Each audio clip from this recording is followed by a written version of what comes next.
G'day everyone, it's Thursday the 24th of April, Anzac Day Eve. Johnny Larder, great to have you back on. How are you, buddy?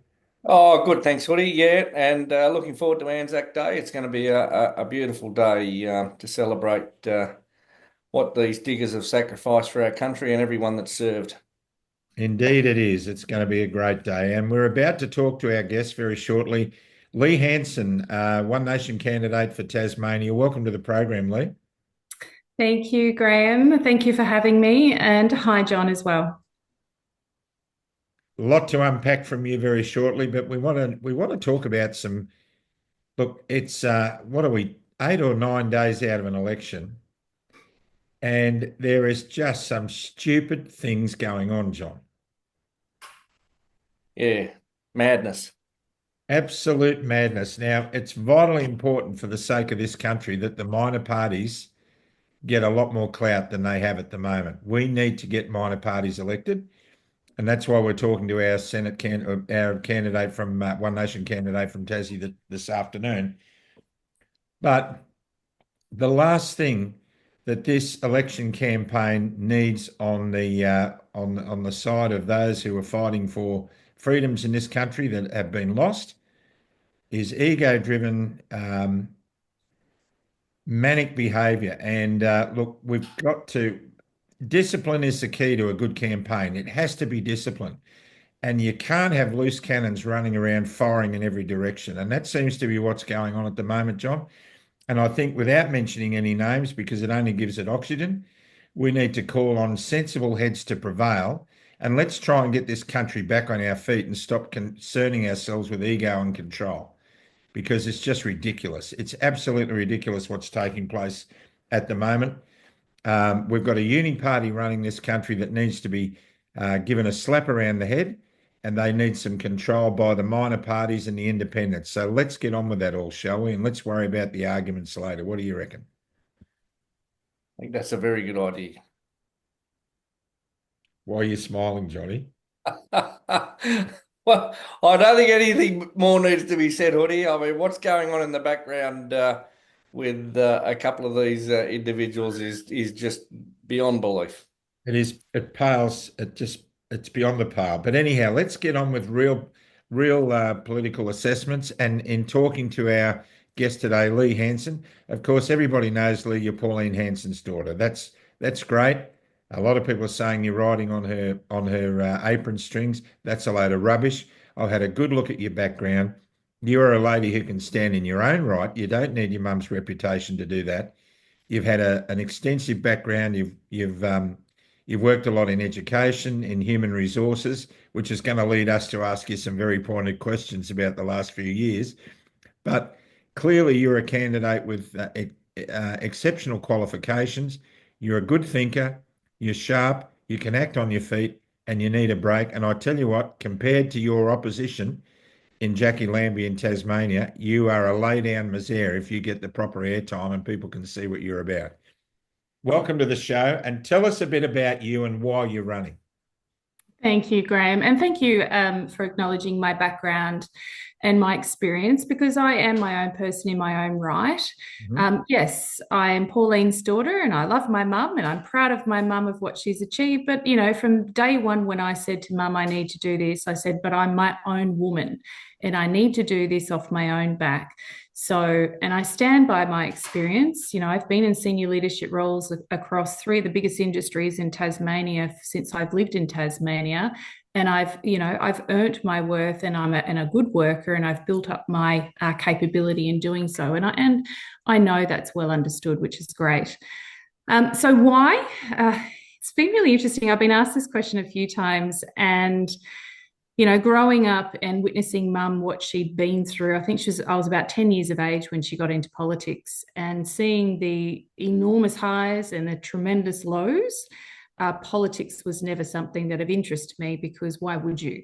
If I saw the damage and the impact it can have on someone you love, your role model, your mother, as well as myself, and what I personally went through, it's nothing that interests me whatsoever. However, the critical turning point really has hit the last few years for me. I'm a mother of two young boys, 7 and 10. I moved to Tasmania about 13 years ago. I met a Tasmanian born man up in Queensland and he wanted to move back home. So we did. And I fell in love with the place. We got married down here and had our children. However, since being a mum and also through my own career and work experience, alarm bells are ringing for me enormously more as time goes on. You know, having witnessed as a parent what I need to go through to try to raise my boys, the education system, the cost of living. You know, my husband's had some health ailments lately, so trying to make ends meet, and it's only getting harder and harder. And I do a lot of community work as well through the local school, and my exposure through that, it's really just it's got me deeply concerned. So, given my background, given I am tenacious, resilient, and I know how to use my voice when I need to and speak for others when they don't have a voice, it's time I have to put my hand up, and here I am. I do want to touch on something of your history in that how it affected you when your mum was sent to prison. Oh, I was in disbelief, to be honest. At the time, the court case was on, and it was hard to believe that it was actually happening. You know, call me naive, I suppose, in the sense of I'm the kind of person where I just naturally assume the better in people and the good in others. So I knew my mother hadn't done what was being accused. So therefore, it wasn't, you know, never felt on any means that it would be a guilty sentencing.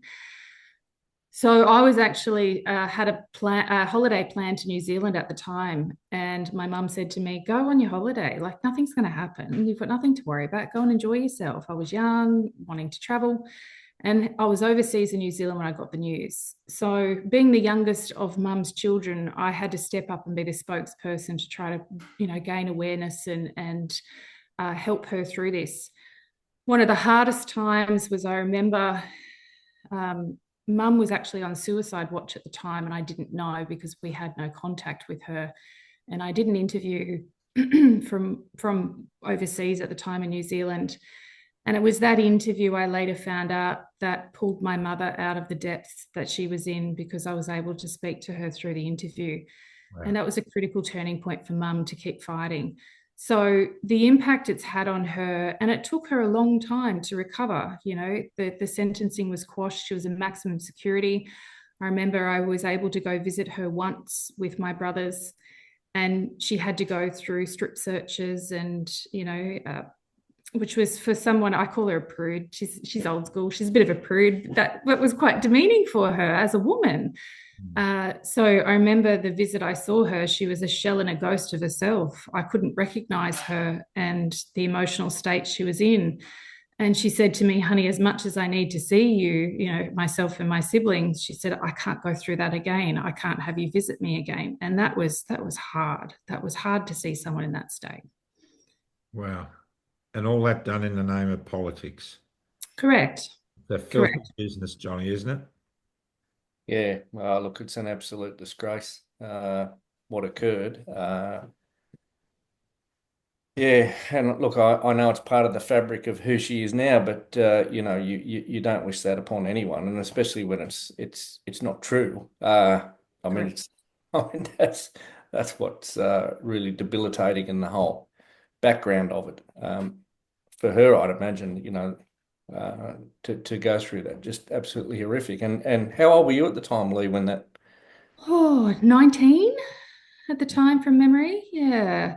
And look, you know, we've all been through, everybody you speak to has been through lows. And that was a tremendous one for mum and for us at the time, amongst other, you know, personal situations that are lows too. However, the key is what you learn from it. And I am blessed to have her as a role model who has taught me, and I've got cut from the same cloth. It's what you gain from it, it's the resilience you build from it, and it only makes you stronger. So I take that as a positive, and I utilize that in the character I am and moving forward. There are so many things in our lives that if we looked at our life as a tapestry that leaves dark threads in the tapestry, Yeah. and as much as we'd like to remove those threads, if we remove them, it takes away the whole context of the tapestry and it doesn't look as good. You know, everything you've been through in that experience with her and that she went through is part of life's education. And I believe equips you better to do the job that you're putting your hand up to do. So tell us why the people of Tasmania need you to win your seat in this election. You know, being on the ground, it's been amazing the last couple of weeks. I know I'm late to the party putting my hand up, but I've really been focused in getting around the state and listening to the people and understanding the core issues beyond my own experience and understanding. Anybody who tells you they know everything and know all the answers is bollocks. So the difference with me is my job, I'm putting my hand up to represent the Tasmanians. So that means I need to go talk to them. I need to hear from them and understand what their issues are and what they want from their politicians. And I'm not seeing that from the other politicians. They have their own agendas, their own ideals, and they publish those and they put those out, but it's really not speaking to the voice and the opinions of the locals. So that's the difference I have. I'm not proclaiming to know all the answers. I don't. But I promise you, I will work with the people to understand the issues, understand the problems, and develop the solutions with them. And that is my background and that is my training. And I won't give up until I do. Okay, Johnny. Well, in Tasmania, Lee, there always seems to be a key issue that sort of takes a stranglehold in the electorate at the time we go to vote. And I notice now that the salmon industry is coming under a lot of scrutiny. What can you tell us about what's going on there? Yeah, absolutely. Look, this one is a contentious issue. It really has hit the headlines. What concerned me is some of our senators currently and political parties were putting out statements to boycott, to don't support the industry.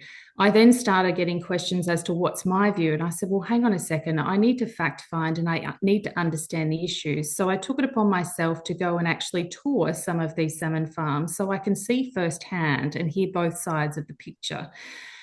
And the difference I'm offering is, look, I hear that there are concerns environmentally, you know, about where the pens are located, about the volume of fish, you know, being grown within these pens, the vaccines. There was a one-off incident over decades where some wild fish brought in a sickness or a disease to the fish and they died. And it was unfortunate. It was before the annual vaccination process and it had morphed.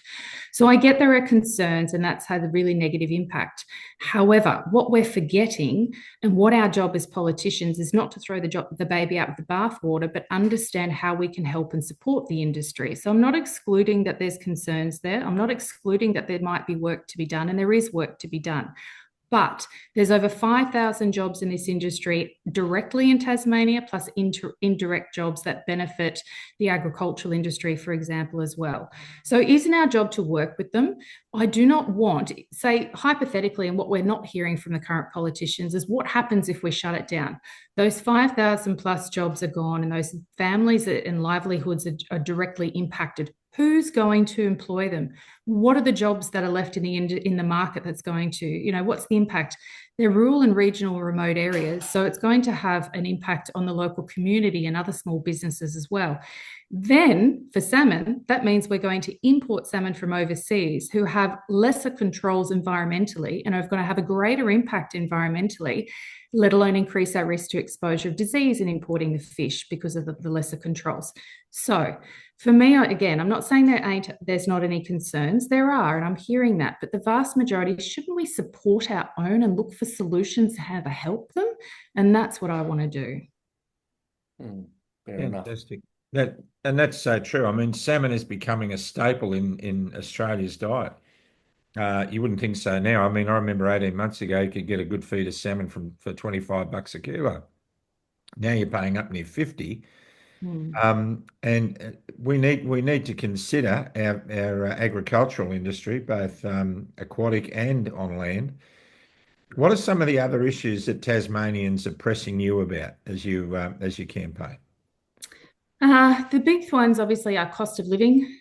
Just for everybody, every household is finding it hard. You know, in my lifetime, I've never found it this so difficult. So we're all struggling, everybody, enormously, and some tremendously more than others. The education system is a big one.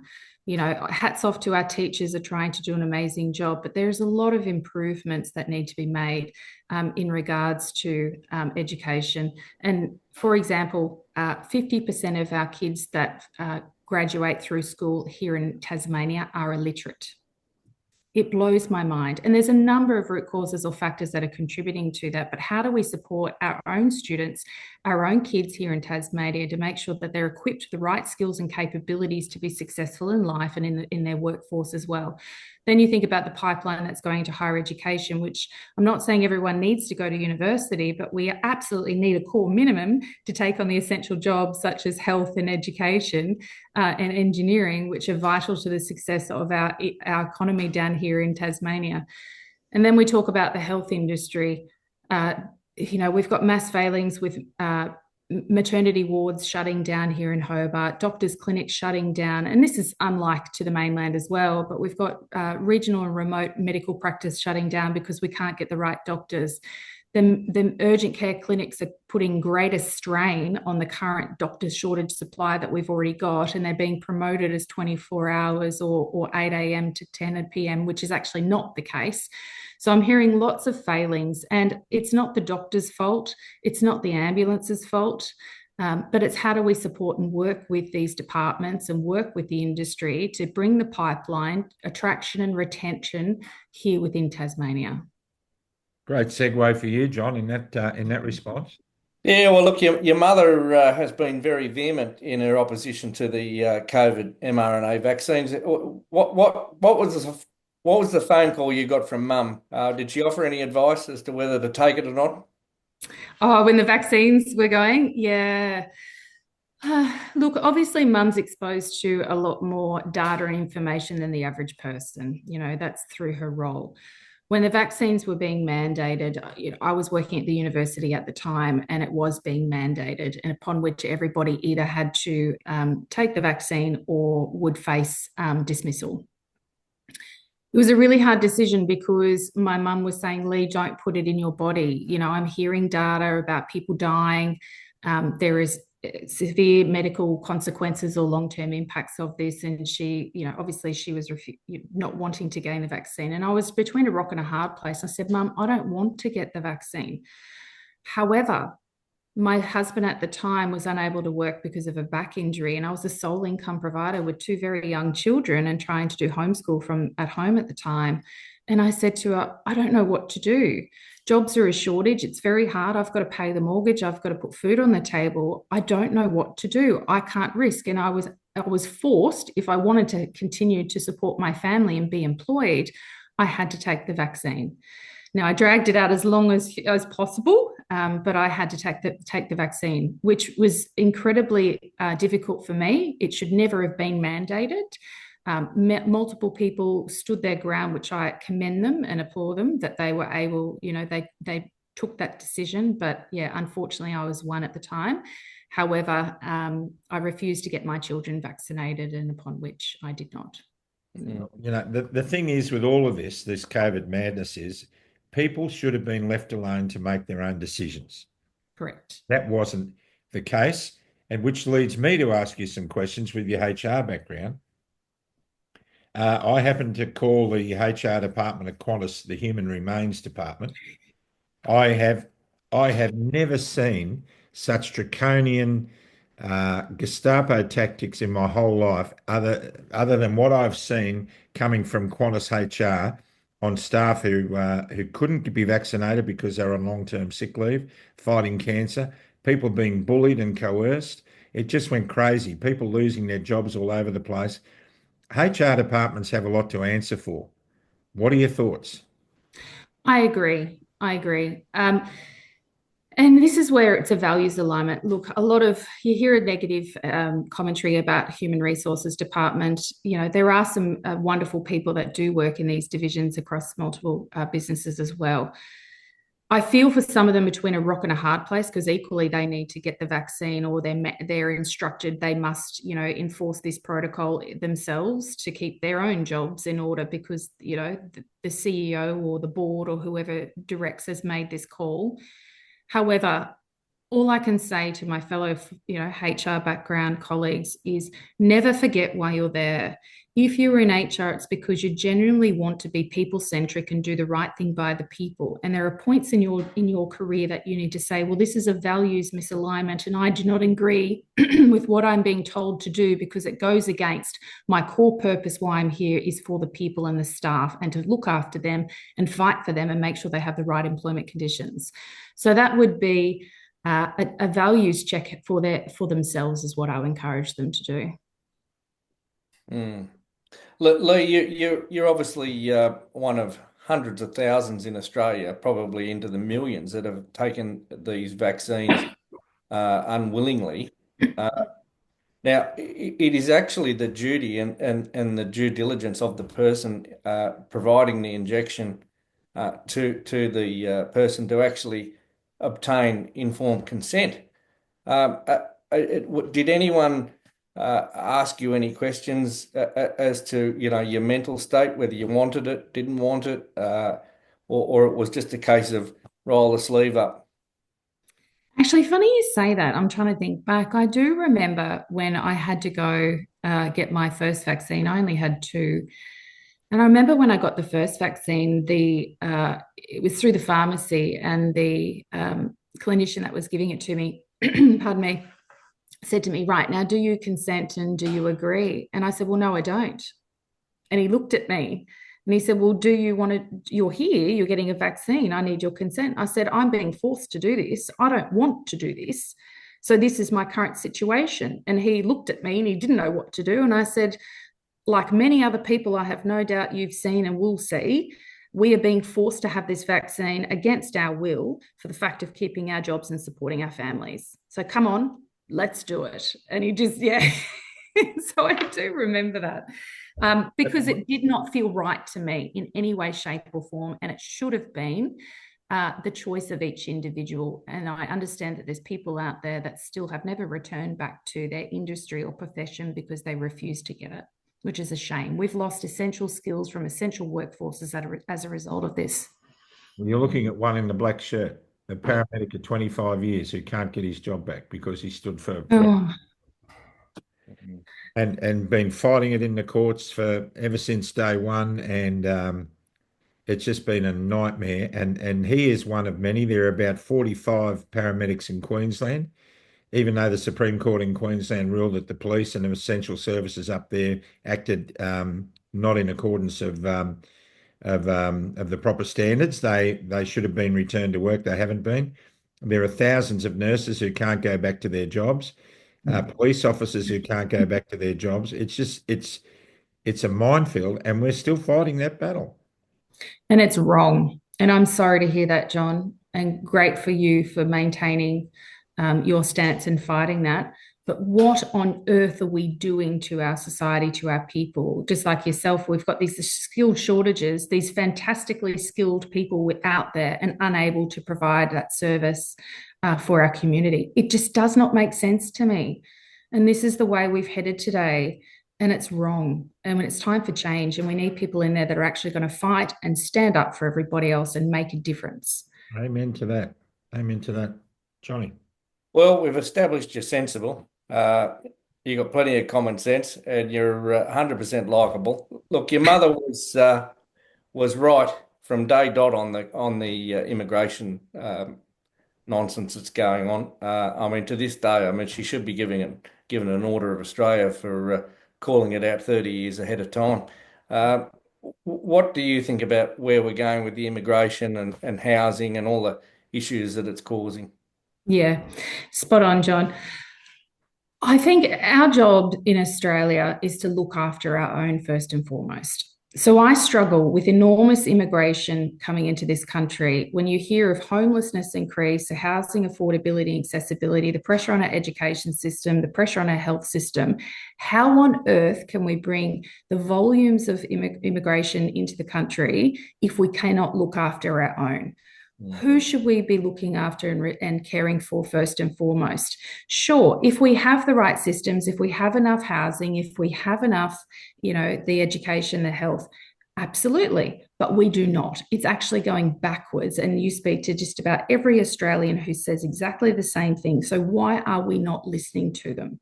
We need to care for our own first and foremost before. So reduce immigration numbers. One Nation policy is to 130,000. And absolutely, I stand by that. Wonderful. So tell me about how you're being preferenced by the others, and I want to know how One Nation is preferencing in Tasmania. Yeah, look, I'm really fortunate. The Liberal Party have preferenced myself in the Senate as number two, and I'm thankful for that. And I suspect and hope that it will make a big difference because in Tasmania we've come short of approximately 1,000 votes in the past. So I'm hoping that will make a big difference. Each seat is slightly different. If we look at both myself and the Senate, we've got a candidate for One Nation in every lower house electorate, so 5 electorates here in Tasmania. So we've got full representation across the state. So we've looked at each seat as a case-by-case scenario as in regards to who we're preferencing. The key principle that putting Labor and Greens the last. So support the minor parties and where we can. However, independence depends on where their position sits because some of them tend to be teals in disguise.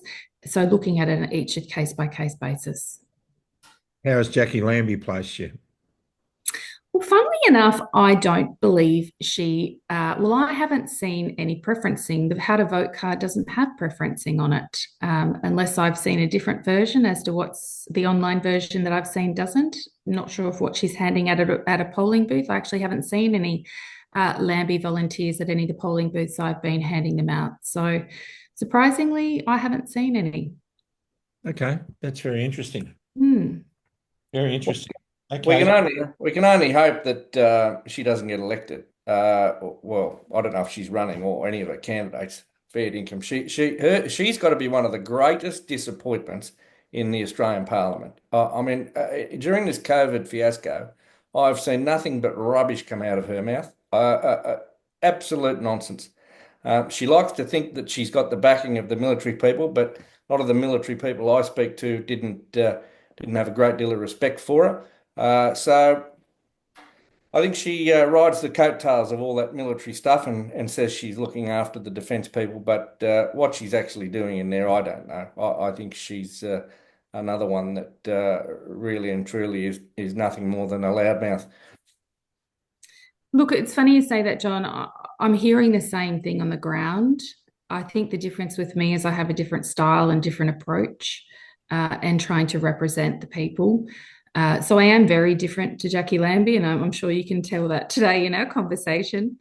But touring the state last week, for example, we have a brilliant veterans and first responder organisation up at Ulverston called Due South, and they've reached out to me and introduced themselves and said, "Can we get your help and support?" And I said, "Well, funnily enough, I'm up that way next week. I'll stop by. I'd love to see what you do."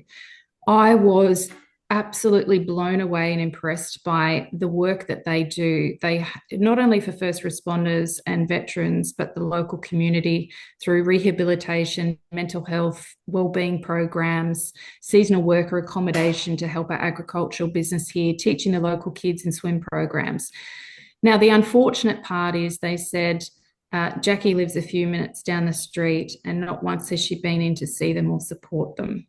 Yep. Now, they're disheartened by this. You know, they say, you know, they're veterans, they're trying to help the community and they have a brilliant program and model and they're having absolute success by it. They receive zero funding federally and our state. They do it all through volunteers and private funding, and they're doing enormous work. So what a brilliant model that we should be looking at and rolling out. You know, is something we could duplicate in other areas as well. But if their local senator has not taken the time to come and see them, that's really caused great discern for them. So I was privileged and very honoured that they invited me, and we had a speaking engagement there, and it was packed. And it was beyond just the normal regulars. 98% of it was local community members who'd never been there before. And I was so fortunate to be able to bring extra exposure and extra support to the great work they do. So I thank them for that as well. My wife Michelle and I, when we toured Tasmania on the Community of Unity tour, we spoke at Alveston to the Hoodies Heroes group there, and I think it's the biggest Hoodies Heroes group in Tasmania. At the time, I shouldn't say this probably, they were calling themselves the Alveston Gardening Club. Um, and I want to put a call out to all the Hoodies Heroes in Tasmania, a great bunch of people. Trish and all you guys down there, get behind this candidate. If you can volunteer, I'm sure she needs some volunteers. Get behind her, especially in Ulverston. You guys are awesome. It was just an amazing couple of days we spent with you there, and there's a heap of you. So let's get active in Tasmania. Trish, organise it, will you? Trish watches everything we do, doesn't she, John? Hi, Trish. Hi, Trish. This is Lee. Trish, Lee, Trish. There you go. So I'm sure she'll probably want to know how she can contact you. Um, so how the legacy, I won't call mainstream because they're not mainstream anymore. How the legacy media treating you? Interesting. So, unfortunately, we don't get the coverage that we have hoped, but nothing's changed there. It's the same spin as it always has been in watching mum for the last 3 decades. So, we're putting out some great policies through One Nation about supporting Tasmanians, whether it be family dual income splitting or supporting our retirees or our veterans, raising the self-funded retirees tax threshold, GST, building materials free. There's an enormous amount of policies, and we're sending it to all the media outlets in Tasmania, and they're not running them. Mm. They're not picking them up. They don't want to know. They do not want to put our word out. So I'm really grateful for such as yourself, Hoodie, and other channels that we've been using, including social media and being on the ground and meeting people and getting word of mouth. That is our biggest avenue and advocate, and that's what we're trying to leverage. Mm. Fantastic. So who are you up against over there apart from Jackie Lambie? The usuals. So we have Claire McLeod from Liberals. We have Nick McKim from Greens. So the usual major parties and Jackie Lambie, yeah. Yeah, okay. So Tasmania was the home of the Greens, wasn't it? It's where Bob Brown set it all up, and he'd be rolling in his grave if he saw what they've become at the moment. Yes, yes. And it's exactly to that point, Graham. I think people, back to the mainstream media, I see in society today, we become very quick to form judgments and opinions of what we think a party is, their beliefs or their policies are. So when we think of Greens, we think, love our beautiful environment. But if you look behind the lid or scratch at their policies, it's generally about shutting down industries, loss of jobs, negative impact on our economy, etc.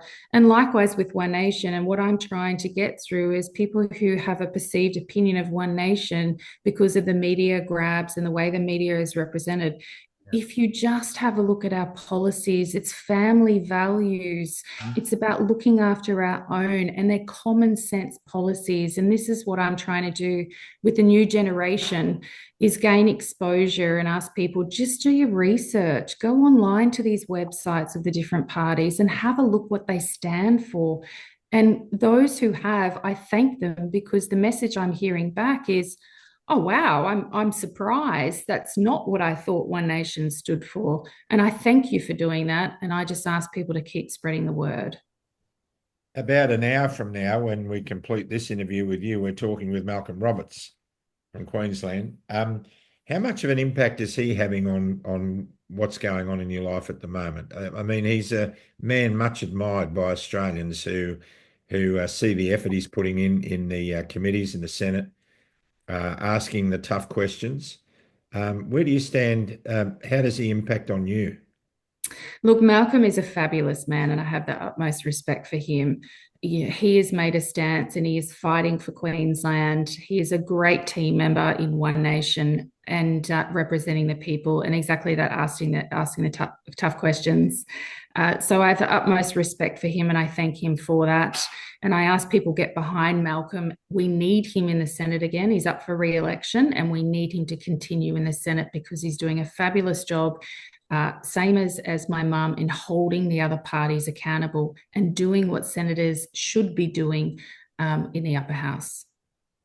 Let me ask you a question, sort of just not as a test or anything. Are you aware of the infected blood scandal that happened 30 odd years ago in Australia, where tainted blood products were given to people? No, 30 years ago, I was 11. So no, that's something I would need to educate myself on, Graham. And trust me, I'm learning a lot, which is great. Okay, well, Malcolm raised it in Senate estimates recently because it is affecting a lot of people. I personally have a real wagon to push on that because I know some people who are affected by it.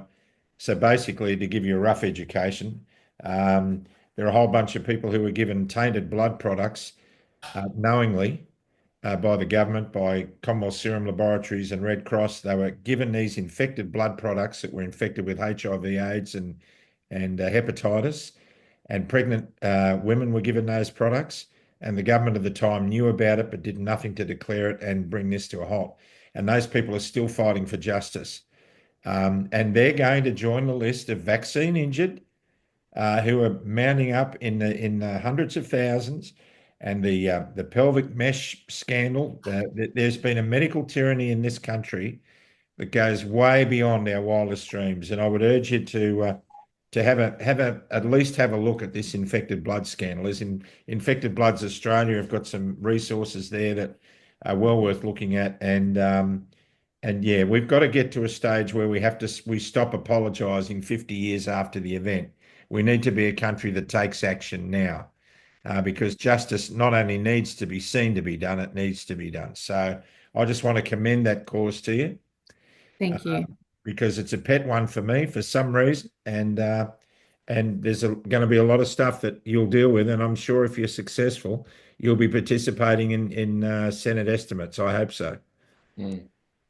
Me too. And thank you for sharing that with me. And I absolutely will look into that. Say there's a lot I need to educate myself on. I don't know everything yet. I've got a lot to learn. Yep. But that just breaks my heart, Graham.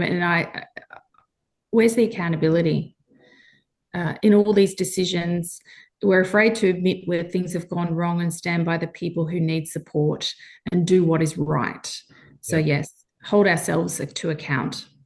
Well, have a look at the Infected Bloods Australia website, and please educate yourself on that, because I know a lot of people would be very grateful if you did. Will do. Thank Johnny, you.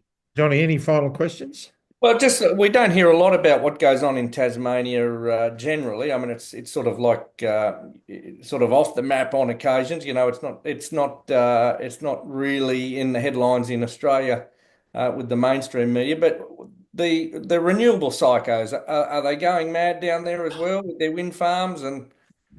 Yeah, not dissimilar. We have wind farms currently and being proposed, obviously, in Tasmania as well. We do have the hydro scheme. So it is slightly different from the energy scheme down here, where we have the hydro dams, which is a great, it works for Tasmania. And obviously, any excess we buy and sell through the Bass Link and soon to be Marinus Link, as I believe. But yes, the wind farms, unfortunately, are proposed and continue to pop up around Australia, and the same as Tasmania, on prime agricultural land, which should not be happening. So I am behind and support, obviously, the hydro scheme, but equally, here's the thing, right? So even though despite hydro, we have the highest electricity bills in any state in Australia, as I understand. And the question is why? We should be putting Tasmanians first. So it's currently a GBE, Hydro and Aurora, the main retailer. You know, how do we ensure that we give back to our Tasmanians first and look to reduce those prices versus the profit share going back to the state government who chooses to allocate and spend where be? Should we not be reducing first and foremost the benefit of the hydro scheme back to Tasmanians? So good programs, but are they working as well as they should be? Is my question. Fair enough too. And we were lucky to hear that the King Island cheese has been saved. Thank goodness. Oh, yes. That would have been an absolute tragedy. And look, we have some beautiful, I think of Tasmania, we're really fortunate. It is sort of down the bottom, so we sometimes are left behind, quite often left behind, forgotten about. But if you've been to Tasmania or anyone who has, it is a beautiful state. I'm very lucky to live here and raise my children here. The outdoors, the environment, the wilderness is second to none. It is stunning. But beyond that, it's the community focus. Everybody, I've never lived in a place that everybody is willing to chip in and support each other and help each other, and that social connection is a wonderful thing to be part of down here. We have some fantastic food and produce businesses down here, and we need to look after them. You know, King Island cheese, we produce some very well-known beers and whiskies and ciders, cheeses, you know, the crayfish. Stop it. I know. So food, my children are privileged. We do a lot of fishing and diving. My 10-year-old just got his first cray pot license and his scallop license. So he's loving learning how to dive and appreciate our beautiful environment. Stop it, Lee. Dinner time. It's dinner time, and you're talking about King Island double brie. Yeah. And I've seen Johnny do incredible things with a bottle of red and a pound of King Island double brie. Good spot. If you haven't been, you need to get down. Oh yeah, no, we had a wonderful tour down there, and we've been down there a couple of times, Michelle and I of late, and it's been great. The food is just divine. There's no doubt about it. Well, where do we go? You've got a little over a week to run. Let's hope you get some volunteers. You're looking for volunteers?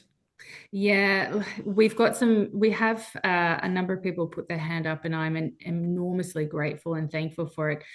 Unfortunately, I've had a little setback. Half of my signs are not yet arrived. So the shipping and transportation has had a couple of hiccups, and then the public holidays haven't helped. And the how to vote cards, they're not all here yet. So I'm behind the 8 ball, hence why we're trying to utilize radio and newspaper and social media to get those out until we get the actual materials. So as soon as I get all those, yes, I need as many hands as possible. There's about 283 polling booths down here in Tasmania across the state. So to cover those is tremendously difficult when it's myself and 5 people trying to coordinate. So as many people that are capable in helping, I will forever be thankful. Well, get us a digital version of your how to vote card, and we'll certainly share it for you. Wonderful. Thank you very much. I appreciate that. Turning Point Australia have got an amazing resource on how to vote, and also there's a green volunteer funnel. If you want to volunteer for Lee, go to that website, the Turning Point Australia website, TPAUST. Great stuff there. Watch the interview we did with Joel Jamal. It just points out exactly where you need to go and why you need to vote the way you should. And it helps you to do that effectively without your vote being wasted. I don't know that we can do much more at this stage other than we'd love to catch up with you. We're going to be watching with interest what happens in Tasmania. And we just look forward to as much success as you can get out of this. And we'll do everything we can to get the message out for you. But people can also go to the One Nation website. Yes, One Nation website. I also have a Facebook page, Lee Hanson. So the best thing people can do is to go onto my One Nation Tasmania Senate candidate, Lee Hanson Facebook page. It's a bit of a mouthful. Follow that, and please share the posts that I put up about policies and other key information. Help get the word out and the information out so people are aware. That is the biggest help people can do for me. Also with the volunteering and encouraging their neighbours and their friends to look at our policies on our main website, as you say, Hoodie, just to see what we're actually all about. And I just ask, give me a go. You know, it's time for change. And hopefully, people can judge from the way I come across that they can see that I actually do care and I want to do the right thing. And I do have experience and capabilities that I can offer and help represent and do the right thing by Tasmania. I think a lot of people, I know a lot of Hoodie's heroes are looking for a change from flip-flop Lambie, that's for sure.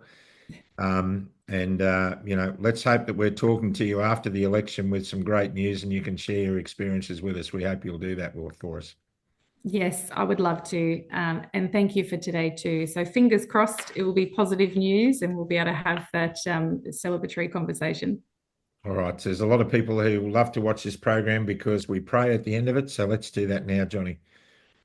Lord Father in heaven, we just want to thank you for integrity, and we want to thank you that we're able to use this media platform to educate ourselves and find truth where we can.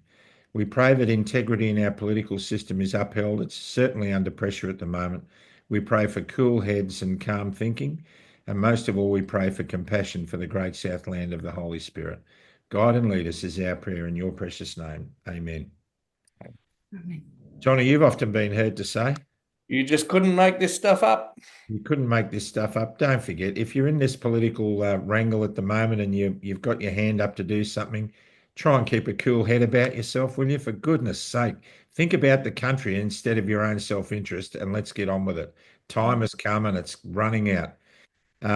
This is a great country, Australia, because you live in it, and we thank you for your love and support. Let's keep these messages shared, and good luck to you, Lee Hanson, and may you may you see the light of victory at the end of the day.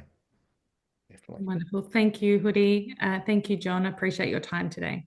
God bless you all, and we'll see you next time on Club Grubbery when we talk to Senator Malcolm Roberts. Bye for now.